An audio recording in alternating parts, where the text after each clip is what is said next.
Coming up into the city of Portland after 11 hours in the saddle, got to be emotional. I just broke down. I'm doing this. I'm gonna make it. I knew he was gonna do it, but I was overcome with a lot of emotion, realizing that just 6 months before that, he was lying down on a couch and not able to do the things for himself that he once did. I was part of the good outcome. There are far too many that are on the opposite end and lose their battle, their fight with their antibiotic-resistant infection.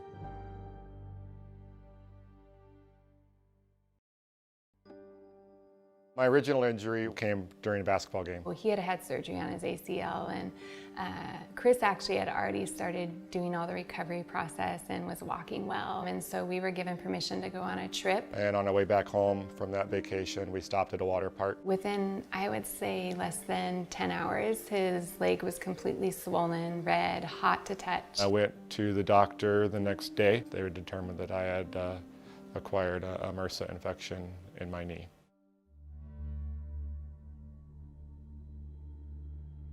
The doctor said that we would need to stay in the hospital and be isolated for a few days. They sent us home. His symptoms kind of resurfaced. It felt like the rest of my body was just deteriorating. Go to the emergency room. Put me into panic mode. What if this doesn't go away? They did several more surgeries on Christopher's knee. Multiple surgeries. Trying to get the infection under control. There was something going on outside of the surgery that we had not seen. They didn't know where else to look for the infection. Possibly gone to his brain.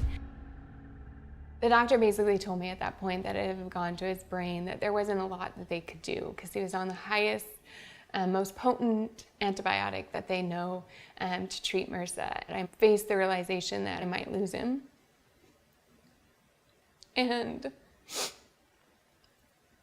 at 30 years old, I wasn't ready to be a widow or to be a single mom.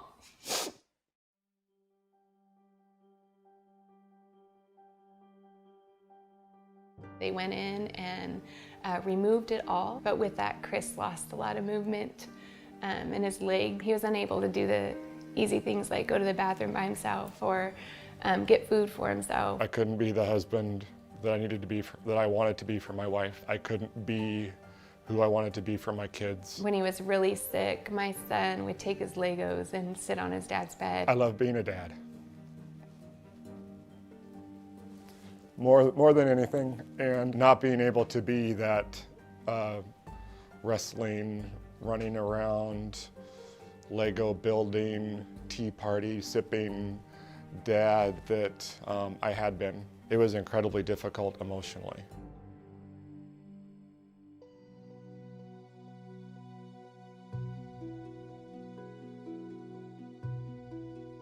It was literally a moment while I was in the hospital in bed that I decided I have to do something. I started looking for a job in healthcare to take the talents and the passion that I have to people who needed it.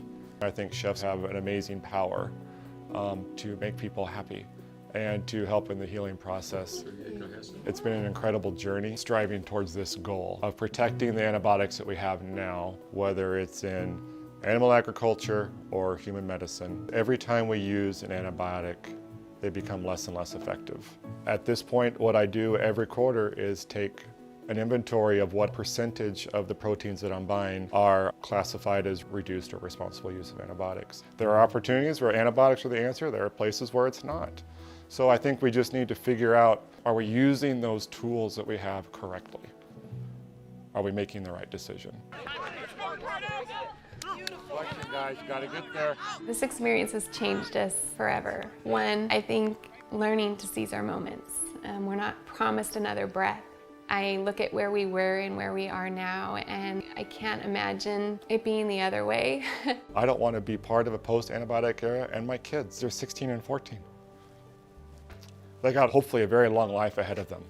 I don't want them to go through anything similar to what I did from a simple, routine surgery.